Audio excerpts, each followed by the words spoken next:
Hey guys, this is Aaron. In this video, this is part 2.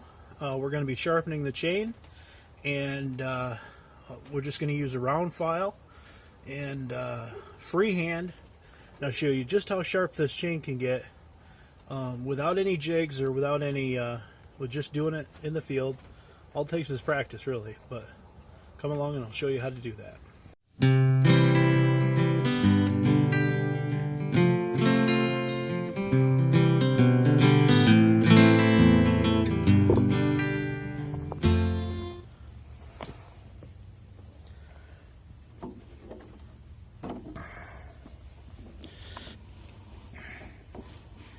Okay, it's important that you can see this in detail. I have just a regular round file here. And what you want to do is you want to move this, apply pressure backwards in this direction evenly while maintaining the angle that's indicated by that little hash mark on the chainsaw tooth. So what you want to do is push forward and push in this direction at the same time. Don't push down or up. You want to go straight back. So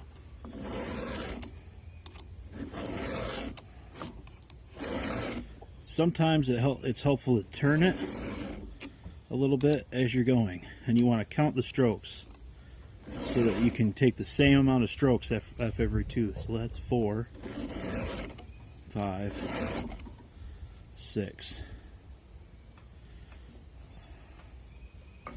That's not tremendously sharp, but it's not too bad. Take a couple more off. 7, 8,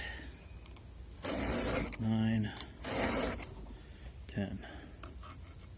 Find a lot of times cutting firewood, the chain gets dull fast. Logging it doesn't get as dull as fast.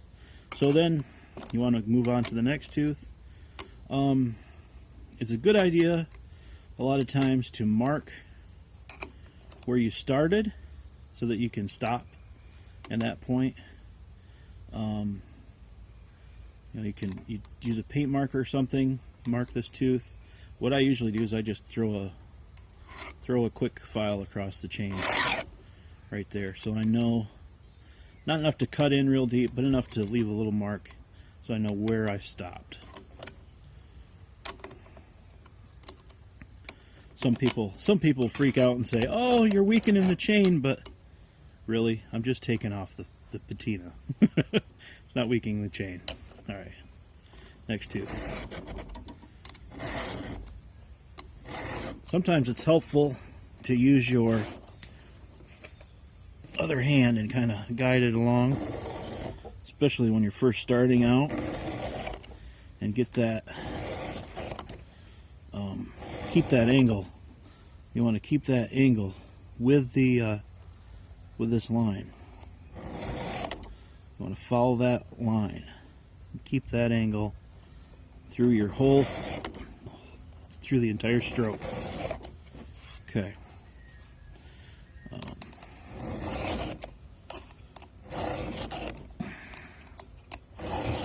Be careful not to push too hard, because if you push too hard, you could slip off. I've done this numerous times.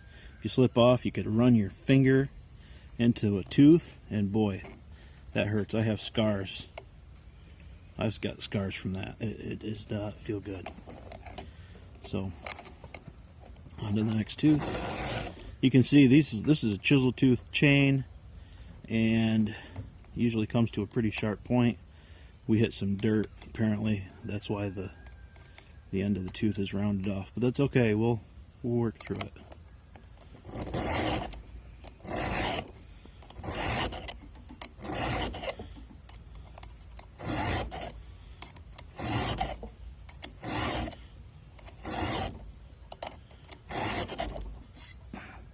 Periodically, you want to clean the metal shavings out of your file. You tap it on something hard or wipe it on your jeans, and you get back to filing. You want to feel resistance as you're pushing forward.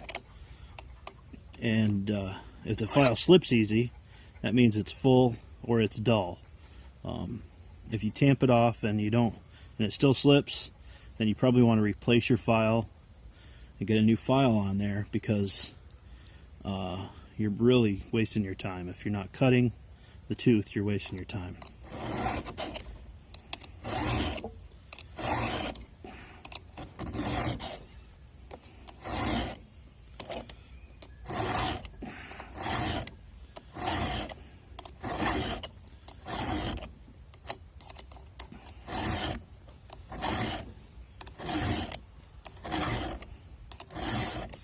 And something, you know, this is kind of a controversial way to sharpen your saw.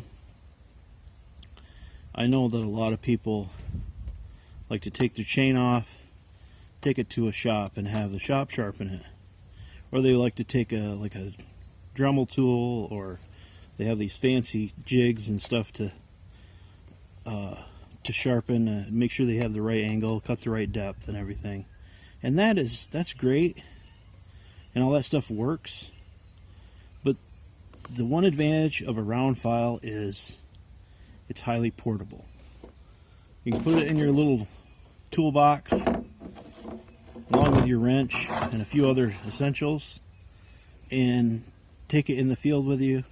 If you have the skill to sharpen it, your chainsaw with a round file, it can save you a lot of time, because you can get right back.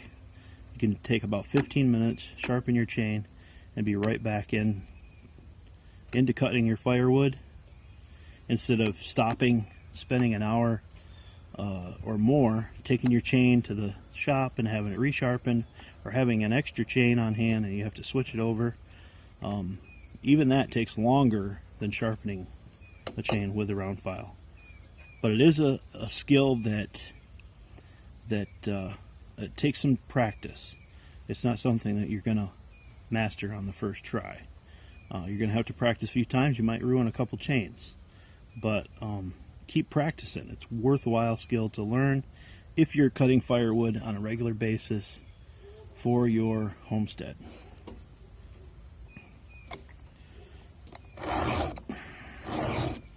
And you don't have to take that tooth completely back to square.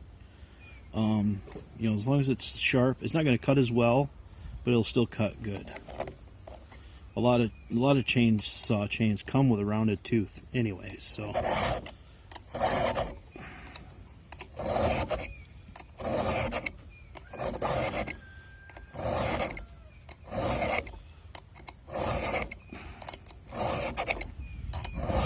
now it's just a little bit too loose. You can see the tooth is kind of flexing back when I push on it. The chain needs to be sharpened just a tad. Yeah, see. So what we gotta do is just loosen that front nut, and then just tighten that up just a little bit.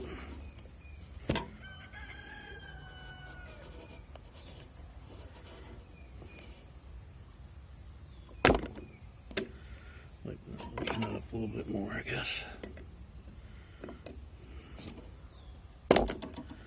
Loosen that back. Loosen both of them up.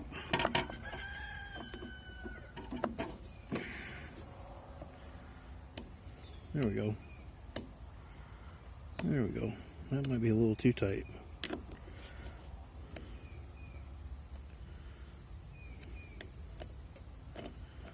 There we go.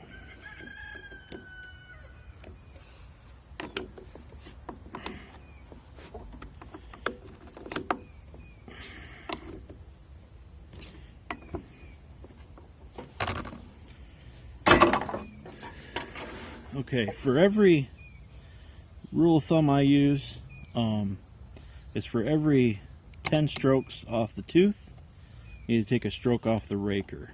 Now, I don't have a flat file with me, so I'm not going to do that. But all it takes is just I'll show you kind of what you do with the round file. Hold your finger at the end of it so you have an accurate file. See if I can do this with a round file. And you just want to run this, just want to run that across the tooth, or across the raker tooth, right there. like this. And a forward motion. 1 stroke on the raker per 10 strokes on the tooth. Or you can get yourself a raker gauge, put that on there, and see where your raker is at. If it's sticking up above the gauge, then you need to know, you need to take it down a couple strokes. But I usually, my rule of thumb, 10 strokes of the tooth, 1 stroke on the raker. If you're not really experienced with a chainsaw, you might want to give it a little bit more raker. Because if the raker is down too far, the chainsaw is really going to dig in, and it might be hard to control. So if you take too much off, yeah, it's probably going to cut faster, but it might bog the saw down, and it might make the saw more difficult to control.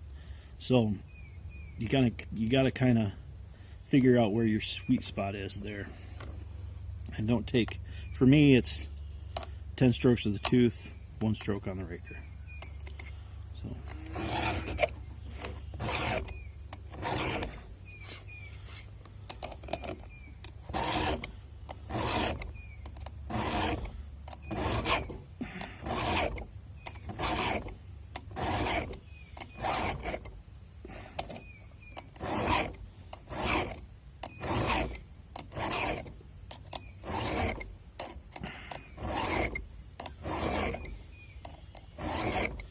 That's pretty much all there is to it.